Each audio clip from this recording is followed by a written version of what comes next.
근데 어차피 분양을 받으시는 분들이 아니라 대부분 다 관람객이시잖아요. 그분들 입장에서 보게 되면은 2021년도랑 보통 비교를 하실 수 없으시니까 네. 분양이 안 된다고 보시겠죠.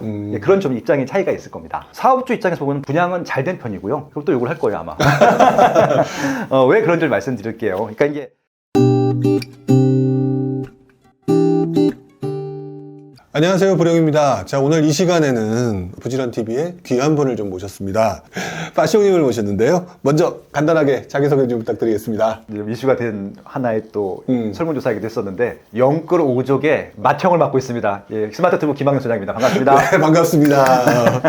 자, 어쨌든 오늘 모시고 난 다음에 현재 부동산 시장 또 앞으로 부동산 시장과 관련돼서 이야기를 한번 나눠보려고 하는데요. 일단 먼저 그 전에 또 책이 나오실 예정이시죠? 예, 1월 달에 아마 네, 1월 달에 중순쯤에 아마 출간이 될 예정이고요. 네. 네. 그럼 도대체 몇 권째입니까? 그러니까 재개정판까지 포함해서 13번째 책이고요. 13번째요. 지금 탈고했고 네. 출판사에서 지금 후반 작업하고 있습니다. 아, 후반 작업을 하고 있다? 서울 부동산 절대 원칙이라는 아마 제목으로 1월 중순에 출간이 네. 될 것 같습니다. 저는 여태까지 해봤자 개인 책은 딱 2권이었는데 그 사이에 도대체 책을 뭐 자판기에서 물건 나오듯이 그렇게 계속 쓰시는 부용님은 이제 한 글자 한 글자 한 땀 한 땀 정성을 다하시는 거고요. 저는 그냥 늘 그냥 습관처럼 그냥 매일 글을 쓰잖아요. 네. 그걸 이제 모아서 지금 시장에 맞는 얘기들을 좀 추리는 것 뿐이고요. 네. 제가 이제 2005년도부터 블로그 쓰기 시작했는데 워낙 글들이 많고 그리고 하루도 안 쉬고 쓰고 있잖아요. 매일 블로그에 제 칼럼이 2개 내지 하나씩은 꼭 올라오니까 네. 저는 그냥 어떻게 보면은 지금 시장에서 이슈를 좀 정리하는 것들이라고 봐주시면 될 것 같고 네. 부용님은 말 그대로 이제 바이블이잖아요. 두고두고 쓰는 스테트스러고 저희는 이제 그때그때 이슈에 대한 것들이기 때문에 아무튼 부용님 책은들 꽂아두시고 저는 나올 때마다 사주시기만 하면 됩니다. 먼저 간단하게 책 어떤 내용이신지 좀 소개 좀 부탁드릴게요. 이번 책 빼고 12권의 책이 나왔는데 제일 많이 팔린 책이 2017년도에 나왔던 서울 부동산의 미래였습니다. 6년이 됐고 그래서 이제 그것들에 대한 개정판인데 5년 동안에 워낙 많은 일이 있었잖아요. 엄청 바뀌었죠. 과거의 서울, 그 현재의 서울, 그래서 앞으로 10년 후, 20년 후 펼쳐갈 서울의 방향성에 대해서 한 권으로 정리한 책이니까 뭐 교양 차원으로 읽어주셔도 좋을 것 같고 재테크 차원으로도 활용하셔도 좋을 것 같습니다. 저도 그 내용을 좀 봤는데 그 내용을 보니까 앞으로 서울의 먹거리 또는 이제 우리가 투자할 곳 이런 것들이 조금 눈에 보이기는 하더라고요. 네, 그렇죠. 그래서 서울이 지금 어떤 위상인지를 좀 말씀드리고 싶었었는데 네. 아시다시피 지금 시장이 워낙 안 좋잖아요. 그렇죠. 안 좋을 때는 좋은 것들도 나쁘게 보이거든요. 맞아요. 그래서 실질적으로 이제 본질적인 가치에 대해서 말씀드리고 싶었고 네. 현재 가치도 중요하지만 확실시 되고 있는, 확정이 되어 있는 미래 가치를 절대 간과해서는 안 된다고 생각하거든요. 네. 그런 거 위주로 이것은 절대 놓치면 안 된다. 이런 것들 위주로 좀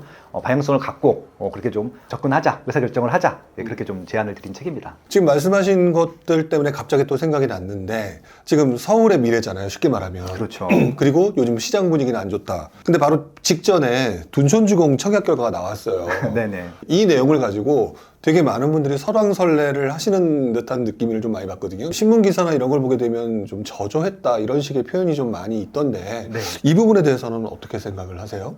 이거는 뭐 그 평가하시는 분들마다 의견이 다를 수밖에 없다고 생각을 하고 있고요. 왜냐하면은 기준이라고 하는 것들이 있을 텐데 기준을 무엇에 두느냐에 따라 좀 달라질 것 같아요. 네. 예를 들어서 2021년도 청약 시장은 아마 대한민국 역사상 최대 광풍이었었잖아요. 그렇죠. 평균이 몇백 대 1이었었고 타입에 따라서 몇천 대 1도 굉장히 많았었고 네. 그다음에 주축 같은 경우는 한 세대 주축하는데 20만 개 통장이 몰리기도 하고 막 그랬었거든요. 네. 사지도 않은데 네. 그런 2021년도 시장이랑 비교하게 되면은 거의 폭망 수준이 맞긴 하죠. 2만 개밖에 안 들어왔으니까. 비교를 직전에 엄청나게 광풍이었던 데랑 비교하면 폭망이다. 그렇죠. 2021년도랑 비교하면 폭망이 맞고요. 근데 저는 이제 22년째 연구원 생활을 하고 있고 한국갤럽부터 수요 조사, 그다음에 이런 청약 후에 청약 분석 조사 이런 것들을 해본 20년 처의 누적치를 보게 되면요. 서울이라고 하는 지역들이 경쟁률이 높은 건 높지만 전반적으로 높지 않아요. 평균으로 하게 되면은 한 자릿수가 대부분이었었고 거의 대부분. 심지어는 미분양도 되게 많았어요. 그러니까 최근 5년 동안이 미분양이 없었던 것들이지 그 전에는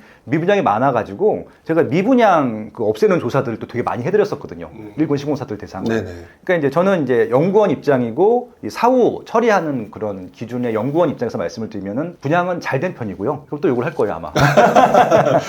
왜 그런 줄 말씀드릴게요. 그러니까 이게 저는 이제 건설사하고 조사를 꽤 많이 했습니다. 건설사 편을 들자는 것은 아니고요. 네. 여러분들이 한번 사업 주체가 됐다고 한번 생각을 해보세요.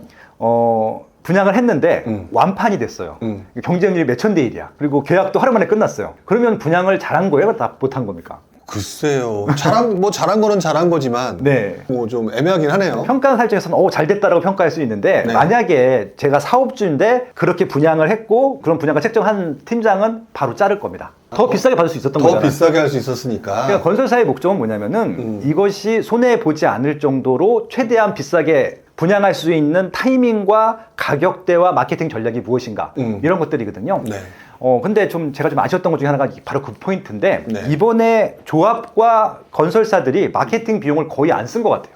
아, 거의 안 썼다. 네, 그러니까 가성비가 굉장히 떨어지는 거죠. 그러니까 비용을 안 썼기 때문에. 근데 마케팅 비용을 쓰지 않은 것들을 감안하고 이 정도 경쟁이 나온 것은 굉장한 전 많이 나온 거라고 생각을 하고 있고 바로 비교를 해보시면 좋을 것 같은데 강동 헤리티지 자이 마케팅, 뉴스, 릴리스 한 것들을 하고요. 한번 둔촌주공 청약전 기사를 비교해 보세요. 느낌이 뉘앙스가 다르거든요. 여기는 굉장히 긍정적으로 나오고 여기는 거의 부정적으로 나오거든요.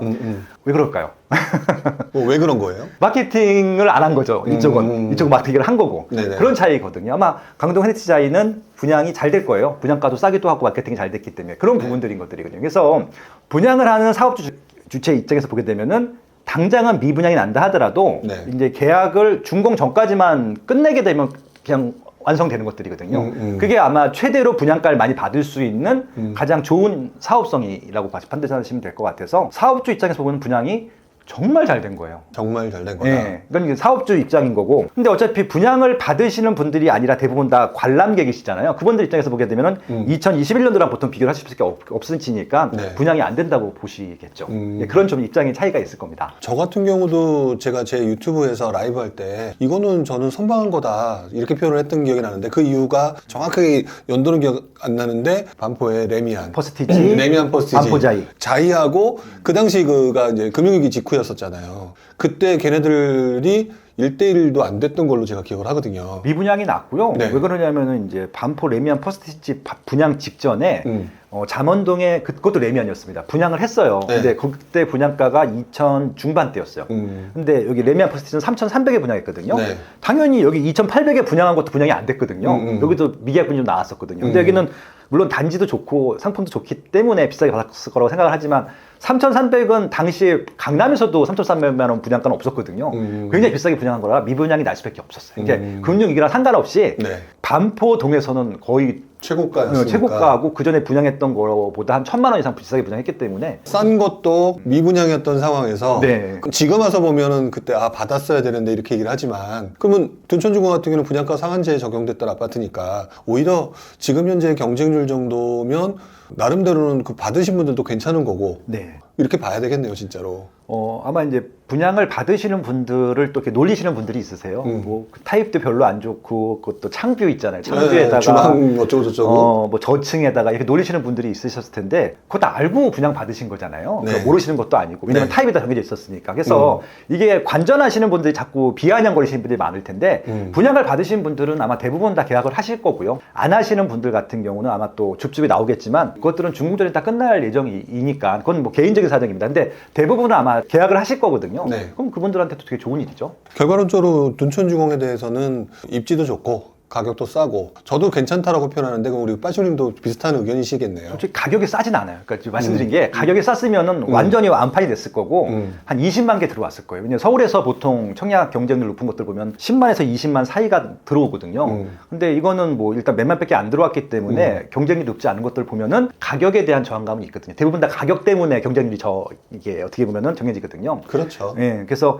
이거는 싸지는 않는데 전 적정한 가격이었다고 평가를 하는 것들이고 이것들을 분양받으신 분들은 현재 가치보다 미래 가치가 높아질 거라고 하는 것들은 100%예요. 이건 99.9%도 아니고 그래서 네. 지금 당장 사고 팔 수도 없잖아요. 이게 네. 전혀 전매 제한이 있기 때문에 그래서 뭐 전매하실 때쯤이면은 뭐 지금 가치보다 훨씬 높아져 있을 것이고 지금 분양가가 아마 그 임차 그 전세 가격 되어 있을 가능성도 높아요. 그때쯤이면. 예, 제가 입주할 때 힘들겠지만. 네. 저는 제 가격이 싸다고 얘기했는데 생각해보니까 또 네. 말씀을 들어보니까 네. 아 그럴 수 있겠구나라는 생각이 들어요. 왜냐하면 저는 또 이제 그 주변에 있는 다른 아파트를 그렇죠, 그렇죠. 시세를 가지고 이제 싸다라고 표현했지만 일반인들은 또 그렇게 생각하지는 않을 테니까. 근데 불용님처럼 분석을 하셔야 돼요.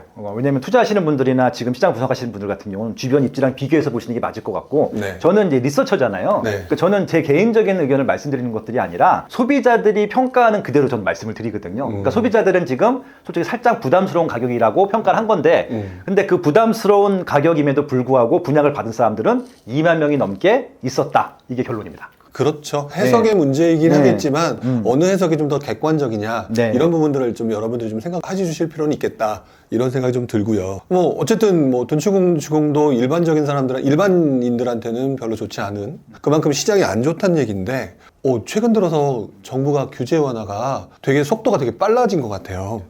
아마 5월 달에 취임했는데 네. 대부분이 몇 년 된 줄 알아요. 이번 정부가. 네네. 그러니까 알게 모르게 계속 규제 완화가 되고 있었거든요. 근데 이게 한꺼번에 확 푸는 게 아니잖아요. 네. 그러니까 지난 정부와 이번 정부의 가장 큰 정책적인 발표 방법이 지난 정부는 그냥 세게 팍 터트리잖아요. 네네. 뭐 파리 대책 이런 거 막, 뭐 12, 16 대책 이런 것들을 터트릴 때 그냥 세게 딱 나오니까 정책이 딱 나오는 줄 알았는데 네. 이번 정부는요 안 해주는 것 같은데 네. 계속 뭔가 해주고 있었거든요. 그러니까 규제적도 결국 다 풀었어요. 네네. 지금 그러니까 서울하고 경기도 5개 구군, 네. 시구밖에 안 남았거든요. 그것도 네. 아마 내년에는 더 풀릴 거라고 예상이 되긴 하는데, 그리고 그 외에 뭐 대출 규제, 세금 규제도 조금씩은 계속 풀어주고 있거든요. 그런 것들 보게 되면은 단기간에 굉장히 많은 규제가 풀렸다 이렇게 그러니까 평가할 수 있죠. 저도 되게 단기간에 규제를 많이 풀렸다라고 생각을 하는데 뭐 그렇게 크게 움직임이 없는 것 같으니까 사람들이 좀 많이 실망하는 것 같아요. 그렇죠. 이게 참 어려운 질문이고 답변일 텐데 그렇다면 앞으로 시장 분위기 어떻게 흘러갈 거라고 그냥 생각을 하고 하시나요?